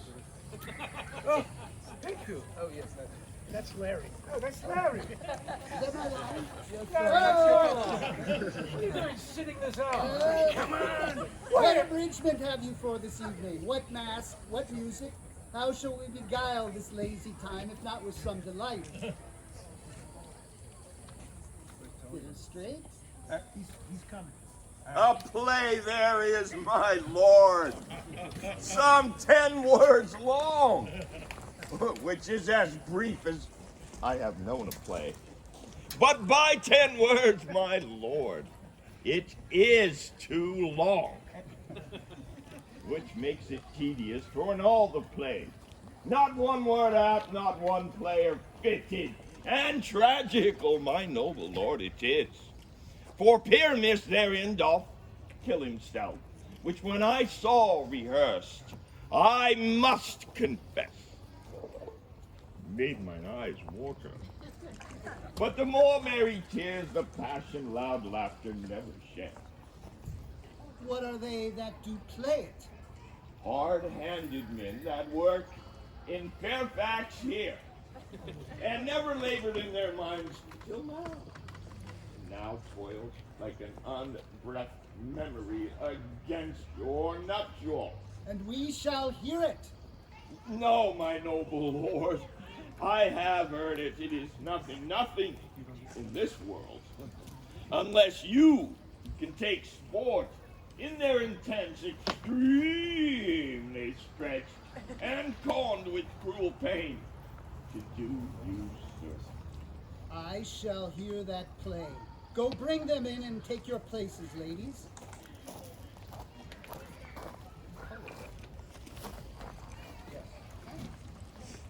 I love not to see wretchedness o'ercharged, and duty in his service perishing.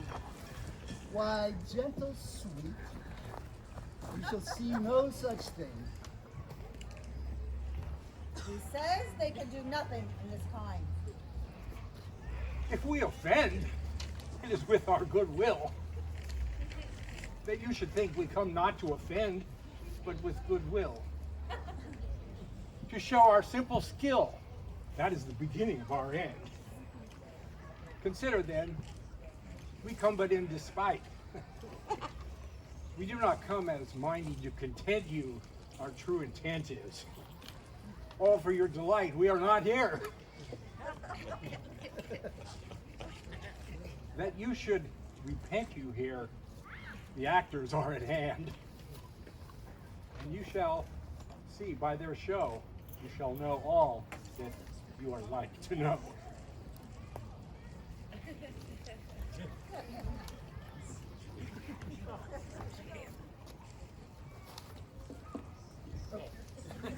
This fellow does not stand upon points. His speech was like a tangled chain, nothing impaired, but all disordered. Who's next?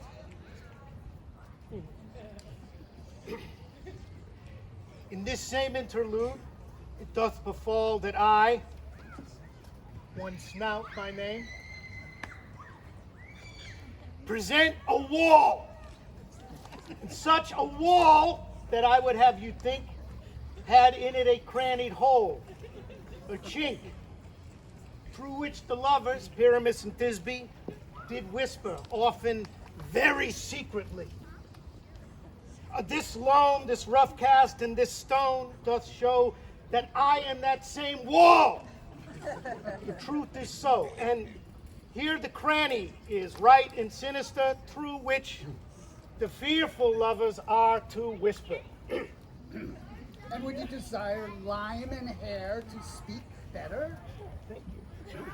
I fear my Thisbe's promise is forgot. And thou, O wall, O sweet and lovely wall that stands between her father's ground and mine, thou wall, O sweet and lovely wall, show me thy chink to blink through with mine eyne. Thanks, courteous wall. Oh, wall! Oh, we have her! I'm your understudy. All right, I'm out. Fully often have I heard bless my nuns for parting me from my dear, fair Perimus. My cherry red lips have often kissed thy stones filled up with lime and herondine. I see a voice. Now will I to the chink to spy, and I can hear my Thisby's face. Thisby.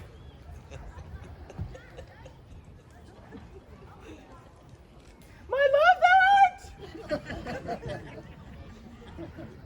My love! I think! Oh, kiss me through the hole of this vile wall. I kissed the wall's hole and not thy lips at all. Wilt thou at Ninny's tomb meet me straightway? Till the life, till the death, I come straight away.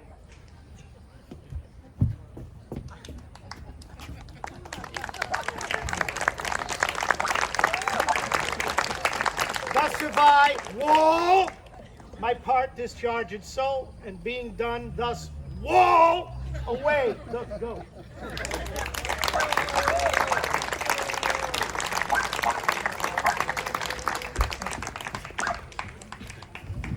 Whew. This is one of the hardest jobs I've had. I was in there as, anyway. Let's welcome Louis back out here. Louis?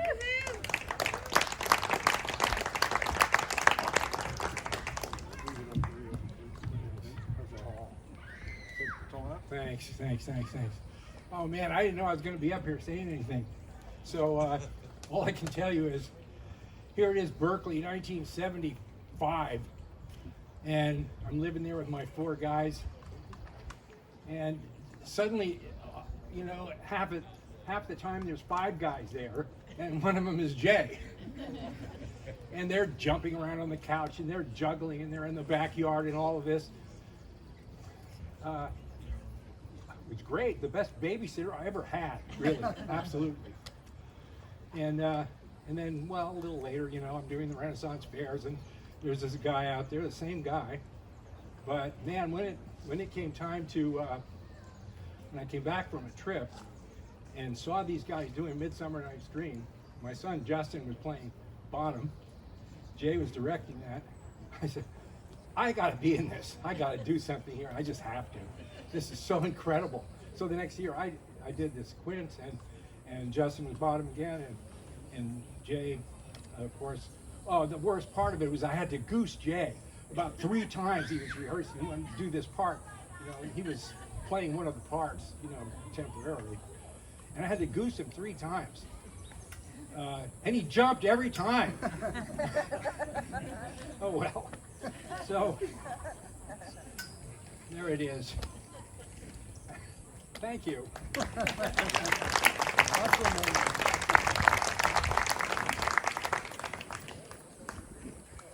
So running into Jay up here also meant I had to come under his wing up here after trying to busk with him. He tries to talk me into becoming a bicycle messenger. Did anyone know Jay during his financial district in San Francisco bicycle messenger days? You've seen Jay on his bike? Imagine him through the financial district in traffic. I was sure he was not going to live a year. He was a madman, but man, he got those messages delivered. David Sanaiko, please join us here. It's so amazing to see and hear from people who have known Jay for decades and decades.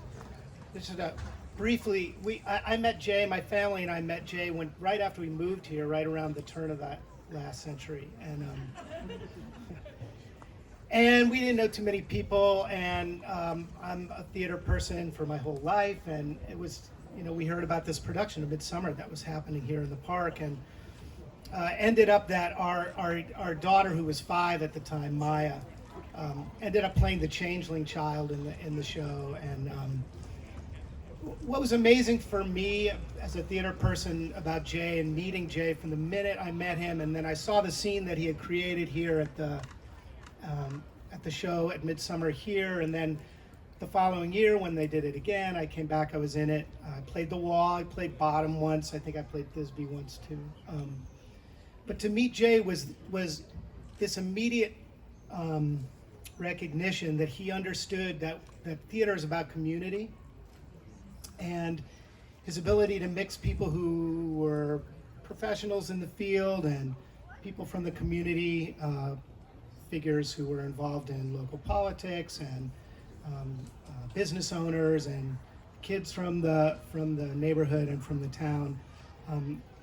It was an amazing thing to just meet someone who understood it's just about coming together and telling stories, whether you're the person telling the story or the people telling the story or the people listening to it. And I was able to instantly recognize that, and we really bonded over that. And I wasn't able to work with Jay after that second Midsummer, but it meant so much to my family and Maya, who got to be in that first version of the show, to be able to meet him and be a part of it and to become a part of the community. And it's really what I think sold us on Fairfax and made us love Fairfax. So it's so great to have everybody here celebrating Jay, who understood that.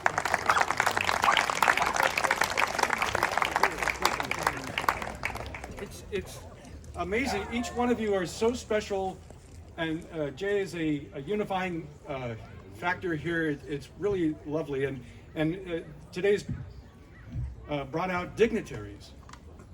We have with us next the former mayor of San Anselmo, soon apparently to be mayor yet again, Mr. Ford Green, the honorary. Ford Green, please. Oh, you're tall. Oh, okay, good luck. How's that? Thank you, that's fine. That's fine. I think Jay would characterize me more as a derelict than a dignitary. It's really great to see so many people here. I was thinking how important it is to celebrate and talk and keep alive people who have died and who have passed. And my context with Jay wasn't in the theater, it was on the street. And I think about him, and what strikes me are the color of his eyes. Those eyes that reflected the blue of the ocean, the blue of the skies, offset by that jet black hair and always a substantial stubble.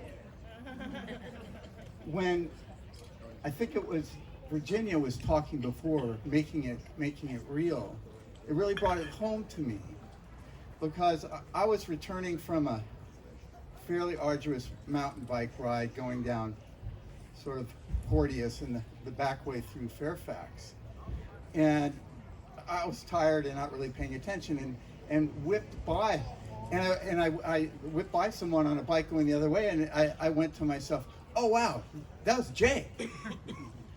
But I didn't turn around. And the next thing I knew, in the middle of the night in a windstorm, and a tree took him out.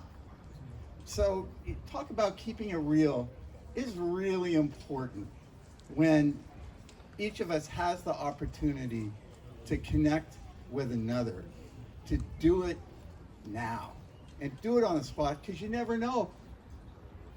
You might not ever have the chance to do it again. So I'm honored to be here, and I wanted to say some words about Jay, because it's always really important to say good things about the people you love. So thank you.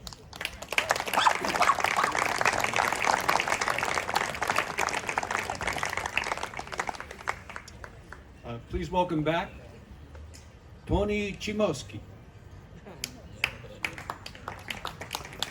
You're a comedian. He's a comedian bacon. See. So I wanted to just come back up and share a couple of stories and also call out some of Jay's siblings here. I was only prepared to do the eulogy at the beginning. So when we found out about this, and I know how important, and as I said earlier, you guys are as much family as we are to Jay. And so it was important that, you know, his blood family, came and met his community family and celebrated Jay.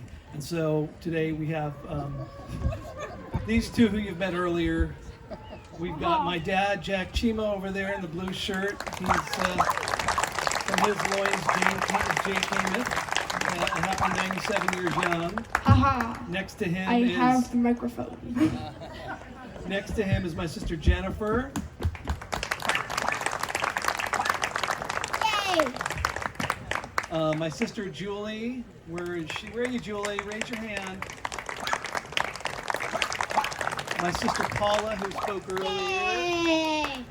My sister Paula, who spoke earlier. Where is she?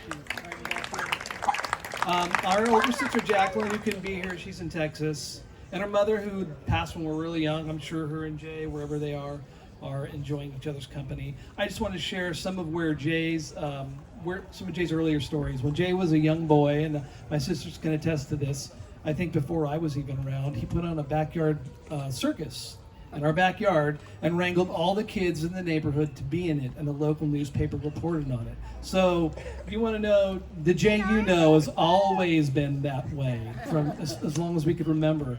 He wrangled me at the age of 13 to come to the Renaissance Fair and work with him. And so I, at 13, experienced the Renaissance Fair. Yeah, I was just part of the peasant troupe that he was running at the time. And I grew up quite a bit that summer, let's just say. Although he was very protective, I had my own mind and hung out on the Kissing Bridge as long as I could. When I was, I think, younger, 5 or 6, there was the Dickens Fair in Southern California at the Hollywood Palladium, and Jay drafted me to be Tiny Tim. And those of you know, Tiny Tim had all of one short line, God bless us, every one of us. And even at 5, I managed to screw that one. So, but Jay's spirit runs through all of the progeny, as his blood runs through all of you. And I thank all of you for doing this. I just wanted to let you know that the Jay you remember is the same Jay we remember, and he's always been that way, and he always will be in our hearts. So thank you so much again.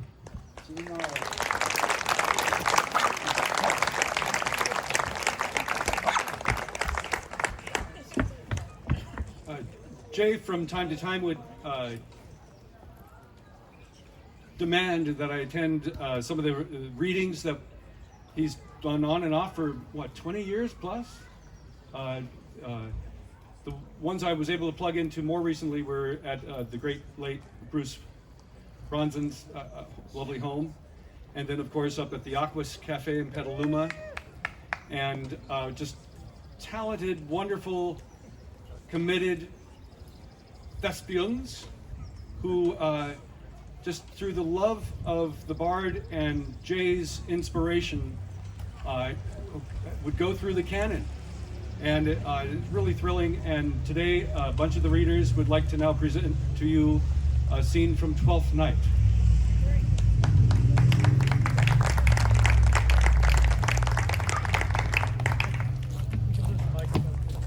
Lose the mic. Oh, okay.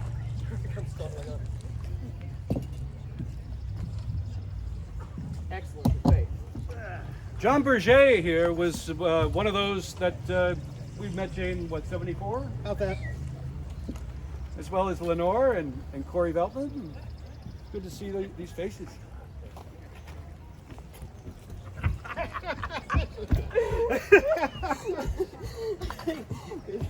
Mariah. Oh, here comes the foolish face. Oh, now, my hearts. Welcome, ass. Oh, let's have a catch. Excellent. Why, this is the best fooling when all is done. Now, a song. A song. Would you have a love song or a song of good life? Oh, a love song, a love song, a love song, love song. I care not for good life. Love song. Oh, mistress mine, where are you roaming? Oh, stay and hear your true love coming. Oh, stay and hear your true love coming. That can sing both high and low. Trip northern, pretty sweeting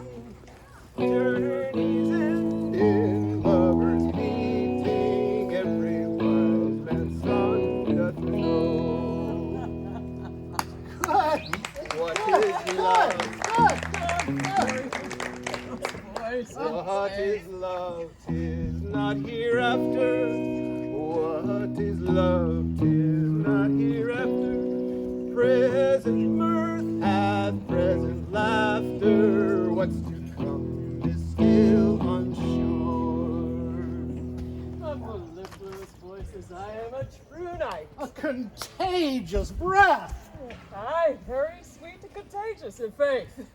To hear by the nose, it is dulcet in contagion. But shall we make the welkin dance indeed? Shall we rouse the night owl in a catch that will draw 3 souls out of one weaver? Shall we do that? And you love me, let's do it. I'm a dog and a catch. Catch me, thou knave. Hold thy peace, thou knave. I shall be constrained in it to call thee knave knight. It is not the first time I've been constrained to call a knave, or someone to call me knave. Begin, fool, it begins. Hold thy peace. Hold thy peace, and I prithee hold thy peace. Thou knave, hold thy peace, thou peace. Thou knave, peace thy knave. Hold thou knave, and I prithee hold thy peace. Thou knave, peace, I prithee hold thou thy peace. Thou knave. Hold thy peace, thou knave, and I prithee hold thy peace. Thou knave. Hold thy peace. Hold thy peace. If my lady have not called up her steward on you and bid turn you out of doors, so help me. Free merry men be we. Are we not consanguineous?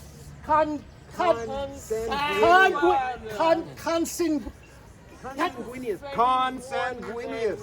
Am I not of her blood? Eh? Tilly Valley lady, there dwelt a man in Babylon, lady.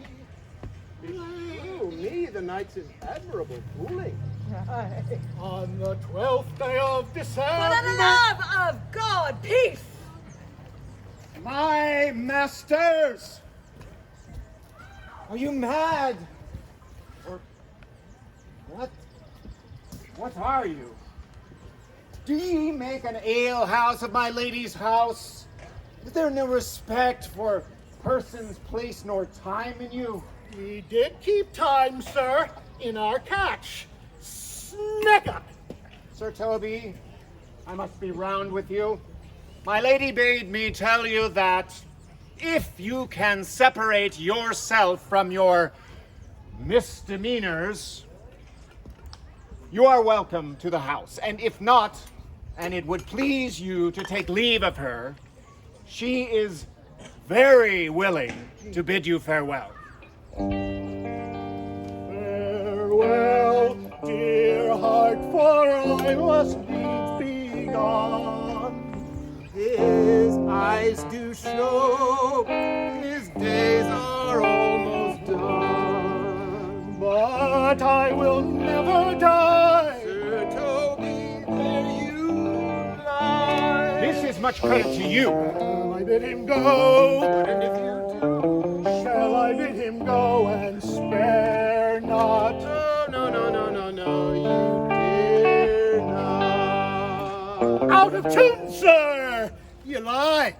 Art thou any more than a steward? Do you think because you are virtuous, there shall be no more cakes and ale? Go, sir, rub your chain with crumbs. A scoop of wine, Maria.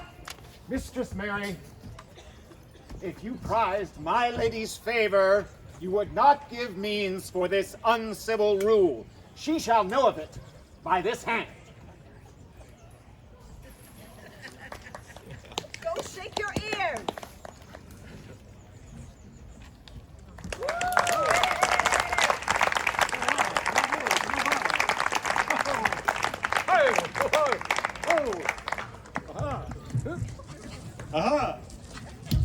Oh, that is not my dog. Oh, thank you. No. I'm not your father. Shoot.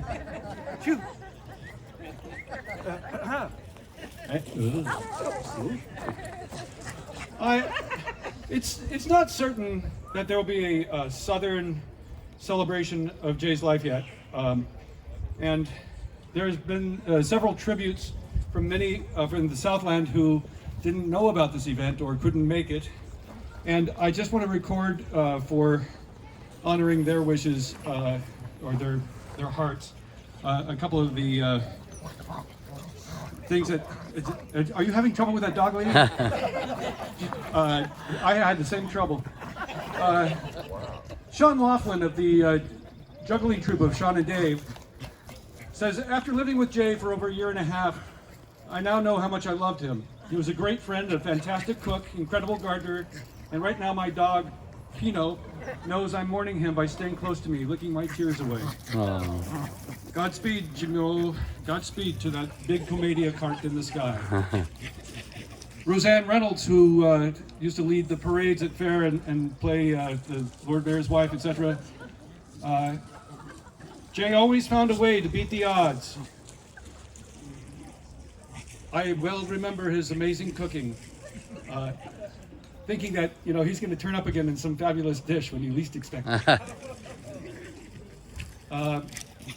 Mikey Wilcox said you were amused to many.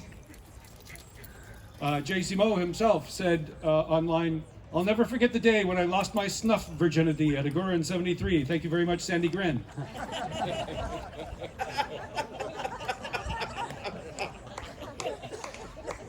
Greg Dana, who founded the Dance Macabre, I had seen the posting that I think I posted or someone else posted it on Bernie Sanders in the Queen's chair. And since I mentioned earlier, for those of you who missed it, Jay and I were chair bearers to the Queen's entourage. And, let's see, excuse me. Oh, listen, they got nothing on this spiritual, philosophical, visionary, and just plain fun energy of Jay, who was an elder of the fools. You sense it in the Bernie thing and him looking right at you. So I want to mention, various elders of the fair community, Billy Scudder, David Springhorn, the late great Mark Lewis. They all knew Jay and all cherished Jay's wonderful spirit, both in body and what the legacy he lives on in all of us. And let's not forget that there is pizza and fruit and Jay's favorite chai iced tea from the Mullah's recipe. The photos are going in the cycle over here. Grab a program. You can't know the players without a program. And then we have a closing bit from our dear Amy Sachs. And oh hi. Hi. I wanted people to know. No, I'm not your father. No. Oh wait, I could be. Maybe you are. Oh! Wait, let me see. Look, this way. Oh! She's naked. Oh, you've ruined my disguise. Please tell us what you want us to do with your basket. Wait, no, that's too private.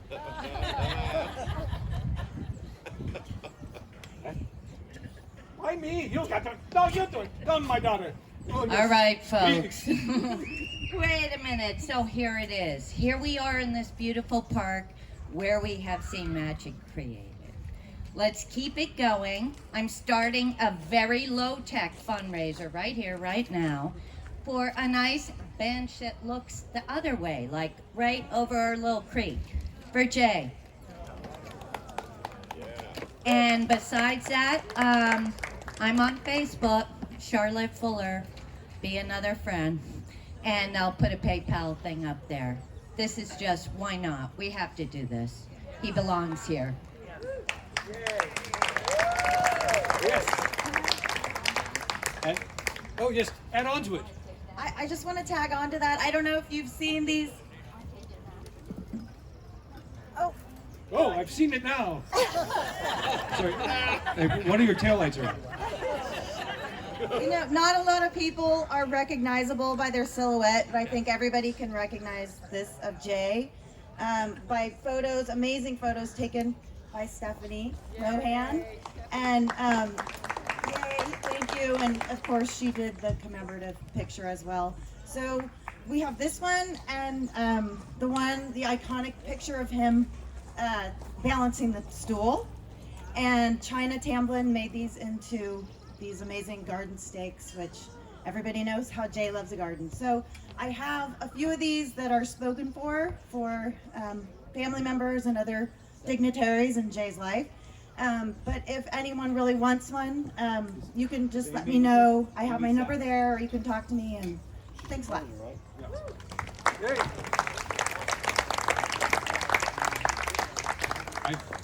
Thank you. That gave me time to find Billy Scudder's little quote.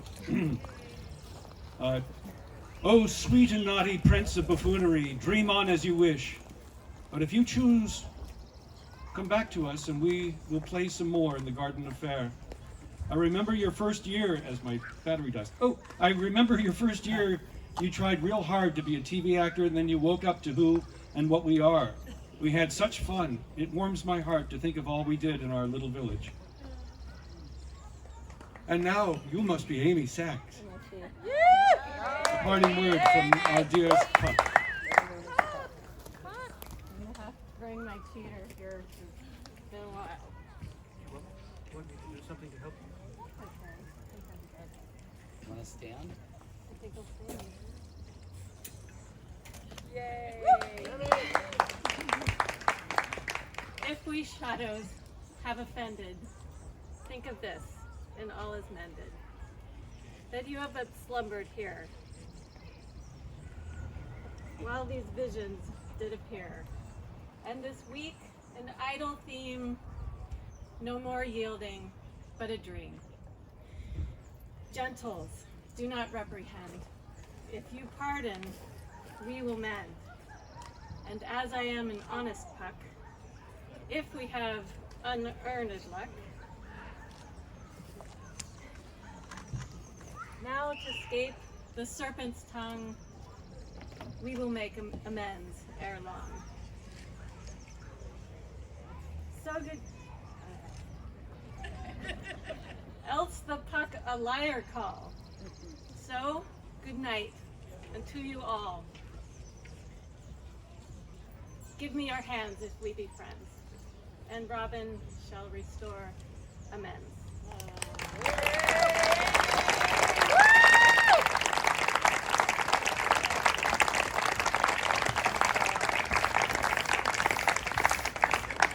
And she made the hat.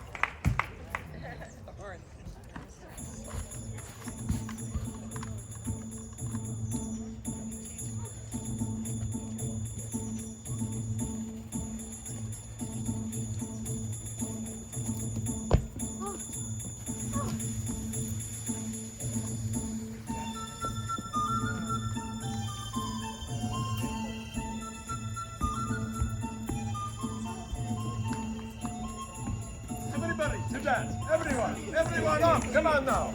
Everyone to dance. Come on, I know you can do it. Arms don't toss. Everyone to please enjoy pizza pie. We have drinks. How many of you here, just a show of hands, were directed by Jay in a production? How many here were friends of his from the Renaissance Fair? How many came just to hear the Tom Finch Band? They're coming up. Thank you all for coming. This was Jay's complete Shakespeare. It's up for grabs. Anybody needs the complete Shakespeare? It's here.